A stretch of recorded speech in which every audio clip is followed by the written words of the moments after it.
Champions trophy 2025-এ বাংলাদেশের যাত্রা শেষ। বৃষ্টির কারণে 1 পয়েন্ট নিয়েই সন্তুষ্ট থাকতে হয়েছে নাজমুল হোসেন শান্তর দলকে।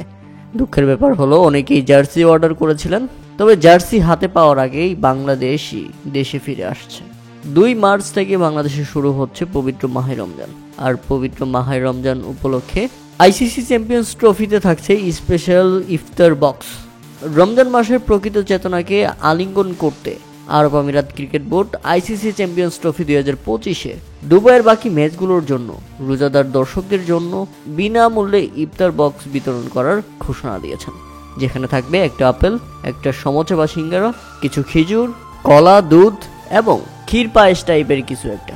সবগুলোই পুষ্টিকর খাবার একজন মানুষের ইফতার করার জন্য যথেষ্ট। প্রিয় দর্শক, আরব আমিরাত ক্রিকেট বোর্ড কিংবা পাকিস্তান ক্রিকেট বোর্ডের পক্ষ থেকে এই উদ্যোগ নেওয়াটাকে আপনারা কিভাবে দেখছেন?